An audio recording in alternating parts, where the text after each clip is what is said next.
I came from Western Australia and I'd been a principal in Perth, and then I have a special school and I came here to Sydney and worked in the Catholic Education Office in pastoral care. My second day in Sydney, they sent me to a school called Marist High School. I walked into the room. There was 80 odd staff. I'd never seen a staff that big. And then every week for the next 12 months, I came to the school and worked in pastoral care. And I essentially fell in love with the school. I fell in love with all things Marist in the school. There were characters in the school, and I was wrapped in the school right from the start. And then in 1986, Brother John O'Brien was finishing, and Brother Pat Foley was coming, but was still overseas, and was not due to come back till the third term. And so Brother Simmons, who was the diocese director at the time, invited me to come here as acting principal. So I came here for terms 1 and terms 2 in 1987. And loved the place even more, and said, how can I come back here? And I came back in 92. Yes. And as the first full-time lay principal of the college, yes. How was that experience? Well, it was a school in transition because it was the first lay principal. It had been announced that the girls were leaving, so I knew I had to manage that well. I also knew I had to find 160 boys to take their place.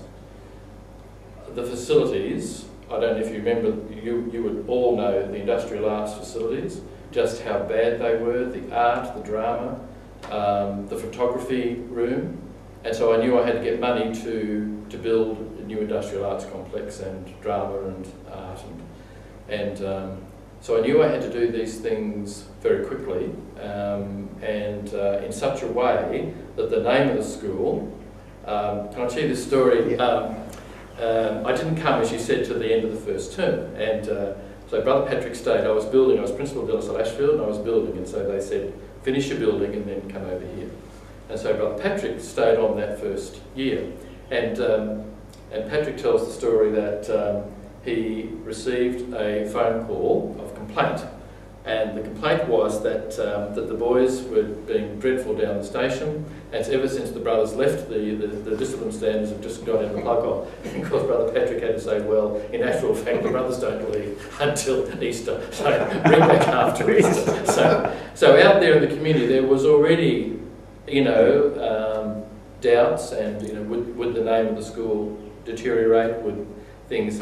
So I knew that I had to maintain all the things that I had loved and still love in the place. Of Cogra, what was it about the place that created this? It was very relational. It was people cared deeply about the kids. They cared deeply about their particular role in the school.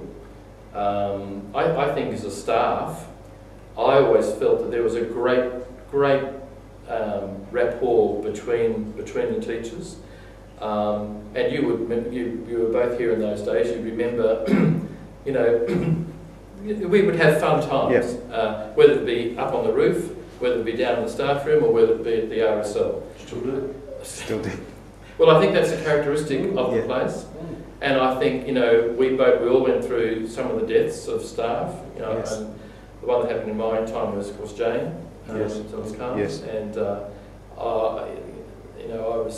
we all went through people that convert the word, that were baptised, yes, in the church from the staff, and all the journey that went with that. So it's just a heavy relational place. I think they were very happy to claim their Maristness, the staff, and I think there was genuine sadness when at the end of '93 the community was, I'll say removed by the brothers. None of us wanted it. They didn't want it, but it was a decision made by the province. And I don't think that sort of decision would be made today. No. And I think the brothers, I'm looking at the photograph now, the brothers that were here, they were all characters. There was not a boring one amongst them. And the kids loved them. Remember Brother Tony with his pigtail? We do. You do? And so it goes on. Kevin in the maths class, he was down the street with the maths class, wondering where he was. But you know, they were absolute characters. Because we had Jordan Ryan teaching computing at the time as well, and he. And remember Jordan used to do the timetable? Yes, yes. Oh my God! And look after the senior school, like he was doing that sort of, No, we had some, and I think it's a credit to the teachers and this school still claims that heritage and is proud of it and fosters it. It's a great place. It's a great place. And of course you were able to secure the funding for that building project that you talked about. Do you remember? Look, I don't know if you remember. We do. But there was to get the Commonwealth money, Cogra had to go to the top of the funding requests all across New South Wales. Okay, so from the diocese of the Archdiocese of Sydney. So there was a committee that went around to all the projects. And do you remember the cadet? What was the cadet room, which was the photographic room in your time? It was down. It was underneath this building here, wasn't it? Yes. I took committee member after committee member down in that thing, and indicated this was the photography room. We'd go up to Mel Tolley's industrial arts, and St Mel, to work in those conditions, and they were just shocked that the old primary rooms were just being converted, that the library was now the wood. Remember the old library was the woodwork and metalwork, and so we didn't achieve it in '93, but we achieved it in '94, and we got I think it was about 2.4 million, which in those days was a lot. Over the cricket nets and joined it on to what was the McDermott room. That was the first thing I did, was enclose the McDermott room. It's got the glory. Oh, yes, actually, the buildings went up in his time. Are you better interested in that? That's the other thing I realised about principalship. Yeah. It's almost seamless, even though certain personnel change, the initiatives and things you carry on can be of 3 or 4 principals ago. And I think I actually think that's how a school builds its traditions and its character and its stories, and yes, I think if you get as a principal possessive or protective of what you did, you're denying all the good things that happen, as you've seen today. I would have named the building after you. Didn't you? The McNamara fence. Yes. I built the fence and the gate. The gate. Yes. I did the McDermott room.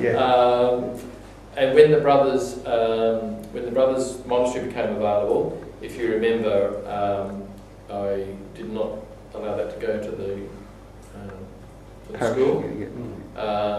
That Father Bendai, the parish priest of Rockdale at the time, and I did a very good negotiation in terms of securing that for the school.